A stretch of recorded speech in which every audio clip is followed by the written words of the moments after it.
الحمد لله حمدا كثيرا طيبا مباركا فيه كما يحب ربنا ويرضاه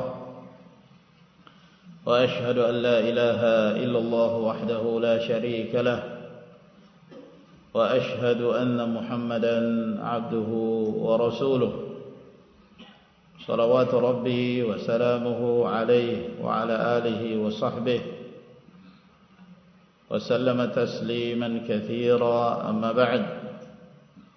Kembali kita melanjutkan kajian kita dari pembahasan Risalah Alamus Sunnatul Mansyurah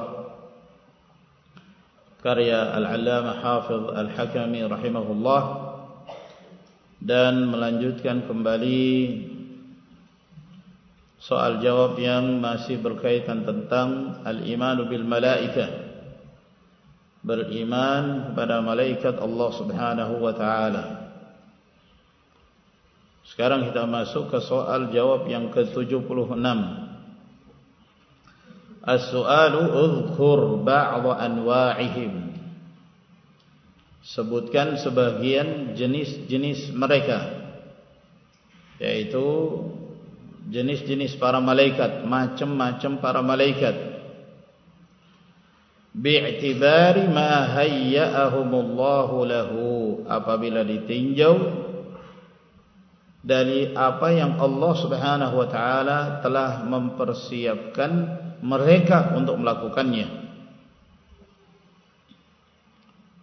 Wa wakkalahum bihi, dan ditinjau dari apa yang Allah Subhanahu wa taala mewakilkan kepada mereka untuk mengerjakan sesuatu yang diperintahkan Allah Subhanahu wa taala. Sebagaimana yang kita ketahui bahwa para malaikat juga mereka adalah makhluk Allah yang Allah Subhanahu wa taala memberikan kepada mereka tugas-tugas khusus yang berbeda dengan tugas jin dan manusia. Oleh karena itu penciptaan mereka, sifat-sifat mereka sesuai dengan tugas yang Allah Subhanahu wa taala embankan kepada mereka sebagai al-malaikah. Kata beliau, al-jawabu, jawabannya, hum bi'tibari dzalika aqsamun katsiratun.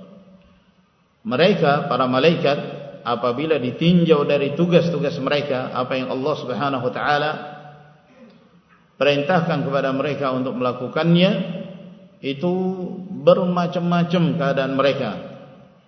Aqsamun katsirah, bermacam-macam keadaan para malaikat apabila ditinjau dari tugas-tugas tersebut. Faminhum al-muwakkalu bi ada'il wahyi ila rusul. Di antara mereka, di antara para malaikat, ada yang diwakilkan untuk menyampaikan wahyu kepada para rasul, yaitu rasul-rasul dari kalangan manusia. Jadi yang disebutkan oleh beliau adalah para malaikat yang ditugaskan oleh Allah untuk menyampaikan wahyu. Siapa dia? Wa huwa ar-ruhul amin Jibril alaihi salam. Beliau adalah ar-ruh al-amin, yang terpercaya, yaitu Jibril alaihi salam. Allah Subhanahu wa taala menyifati beliau dengan ar-ruh al-amin. Nazala bihi ar-ruhul amin. Nazala bihi ar-ruhul amin. Beliau adalah ruh yang disucikan oleh Allah, yang terpercaya, yang amanah. Apa yang diperintahkan oleh Allah kepada Jibril, maka itulah yang beliau tunaikan. Tidak meleset dari perintah Allah Subhanahu wa taala. Apabila Allah memerintahkan kepada Jibril untuk membawa wahyu dan disampaikan kepada Rasulullah sallallahu alaihi wasallam, maka itulah yang terjadi. Jibril menyampaikannya kepada Rasulullah Muhammad bin Abdullah sallallahu alaihi wasallam. Tidak seperti yang disangka oleh kaum Syiah Rafidhah. Kaum Syiah Rafidhah mereka mengatakan bahwa ketika Allah Subhanahu wa taala mengutus Jibril untuk membawa wahyu yang akan disampaikan kepada Ali bin Abi Thalib, maka Jibril salah alamat menyampaikannya kepada Muhammad bin Abdullah sallallahu alaihi wasallam. Keliru, kode posnya keliru, salah alamat Jibril. Seharusnya disampaikan kepada Ali radhiyallahu taala anhu. Kata mereka, qatalahumullah, ya, beliau disifati al-amin, dan apa yang disampaikan oleh Allah itulah yang beliau sampaikan, tidak meleset sedikit pun. Maka beliau adalah Jibril alaihissalam, sebagaimana Jibril alaihissalam juga disifati Ruhul Qudus. Ruhul Qudus adalah Jibril alaihissalam. Allah Jalla wa Ala berfirman, "Qul nazzalahu Ruhul Qudus." Yang menurunkan wahyu dari Allah Subhanahu wa taala adalah Ruh Al-Qudus. Ruhul Qudus, Al-Qudus menunjukkan kesucian. Ruh yang suci, disucikan oleh Allah Subhanahu wa taala. Kaum Nasara mereka menjadikan seluruhnya ilah. Mereka menyetarakannya dengan Allah Subhanahu wa taala. Isa mereka anggap sebagai ilah. Ruhul Qudus mereka juga mengangkatnya sebagai ilah, dan mereka menjadikannya sebagai keyakinan Trinitas, 3 di dalam 1, 3 in 1. Semuanya dianggap sebagai ilah, sesembahan dari selain Allah.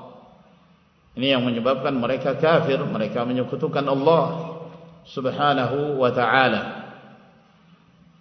Dan Allah Jalla wa Ala juga menyebutkan sifat Jibril alaihissalam muta' amin, muta'in thamma amin. Maka Jibril alaihissalam adalah sosok malaikat yang senantiasa menaati apapun yang diperintahkan oleh Allah Subhanahu wa taala. Dan beliau disebut sebagai asyraful malaikah, malaikat yang paling mulia. Wa minhum al-muwakkalu bil qatri wa huwa Mikail alaihi salam. Di antara mereka ada yang diwakilkan oleh Allah Subhanahu wa taala untuk mengatur al-qatar. Al-qatar yang dimaksud di sini al-matar, yaitu hujan. Untuk mengatur rezeki yang ada di kalangan para hamba, mengatur hujan. Wa minhum al-muwakkalu bis-sur, dan di antara mereka ada yang diwakilkan untuk menangani atau meniup as-sur, yang dalam bahasa kita disebut sangkakala, sesuatu yang ditiup. Sesuatu yang ditiup seperti tanduk yang ditiup, yang tujuan ditiupnya untuk menerangkan bahwa hari kiamat telah ditegakkan. Hari kiamat telah ditegakkan, yang menyebabkan seluruh manusia mereka binasa dan kehidupan dunia telah hancur.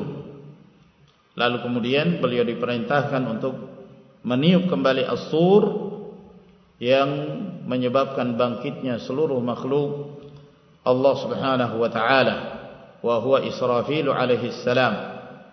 Beliau adalah Israfil alaihi salam. Jadi ketiga malaikat ini, Jibril, Mikail dan Israfil, ketiganya adalah malaikat-malaikat Allah Subhanahu wa taala yang diwakilkan oleh Allah untuk menghidupkan. Jibril alaihissalam sebagai pembawa wahyu untuk menghidupkan hati-hati kaum mukminin, hati-hati manusia. Mikail yang diutus oleh Allah Subhanahu wa taala untuk menghidupkan makhluk dengan rezeki, dengan hujan yang diturunkan oleh Allah Subhanahu wa taala. Dia diperintahkan untuk mengatur hujan. Demikian pula Israfil, malaikat Allah Subhanahu wa taala yang bertugas untuk menghidupkan, yaitu dengan ditiupkannya as-sur, maka makhluk Allah Subhanahu wa taala yang mereka sebelumnya mati dibangkitkan kembali, dihidupkan kembali oleh Allah Subhanahu wa taala. Maka 3 malaikat ini disebutkan oleh Rasulullah sallallahu alaihi wasallam dalam doa iftitah yang biasa diucapkan oleh Nabi sallallahu alaihi wasallam ketika mengerjakan salatul lail.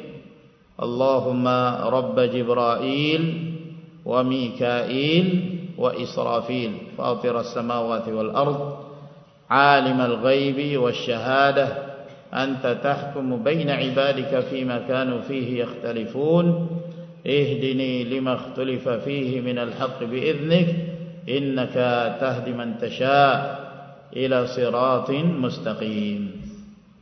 Wa minhum al-muwakkalu biqabdil arwah wa huwa malakul mauti wa a'wanuhu. Dan di antara mereka ada yang diwakilkan oleh Allah Subhanahu wa taala biqabdi, untuk mengambil, untuk mencabut al-arwah, ruh-ruh manusia, ruh-ruh para hamba. Siapa malaikat tersebut? Yaitu malakul maut. Malakul maut, malaikat pencabut nyawa, wa a'wanuhu, dan pembantu-pembantunya, penolong-penolongnya yang membantu malakul maut dalam mencabut ruh-ruh para hamba.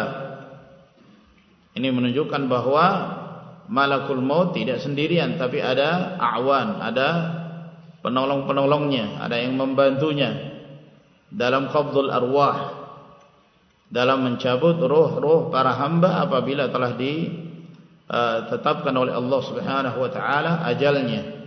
Oleh karena itu terkadang di dalam Al-Qur'anul Karim disebutkan pencabut nyawa itu dalam bentuk mufrad, dalam bentuk tunggal, seperti firman Allah Jalla wa Ala, qul yatawaffakum malakul maut.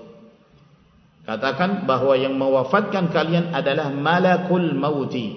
Malakul maut penyebutan tunggal, mufrad. Namun terkadang pula disebutkan dalam bentuk jamak. Disebutkan dalam bentuk jamak seperti firman Allah Subhanahu wa taala, alladzina tatawaffahumul malaikatu zalimi anfusihim. Mereka yang diwafatkan oleh para malaikat, sebutkan dalam bentuk jamak malaikat. Demikian pula firman Allah, tawaffathu rusuluna, bahwa utusan-utusan kami dari kalangan para malaikat mewafatkannya. Dan itu diterangkan pula dalam hadis-hadis Nabi sallallahu alaihi wa ala alihi wasallam bahwa malakul maut tidak sendirian. Tidak sendirian dalam mewafatkan ruh-ruh para hamba. Disebutkan oleh Syekhul Islam Ibn Taimiyah rahimahullah, kata beliau, alladhi alaihi aktsarun nas anna jami'al khalqi yamutun hatta al malaikah, bahwa yang menjadi pendapat mayoritas kaum muslimin, seluruh makhluk itu akan mengalami kematian, termasuk para malaikat, termasuk malakul maut. Adapun penyebutan malakul maut dengan nama Izrail, tidak diketahui ada riwayat yang sahih dari Nabi sallallahu alaihi wasallam. Namun disebutkan dalam berita-berita Israiliyat yang disebutkan dalam Al-Qur'anul Karim, disebutkan dengan sebutan malakul mauti, malaikat yang ditugaskan oleh Allah untuk mematikan para hamba. Maka kita menyebut malakul maut sebagaimana yang disebutkan oleh Allah Subhanahu wa ta'ala.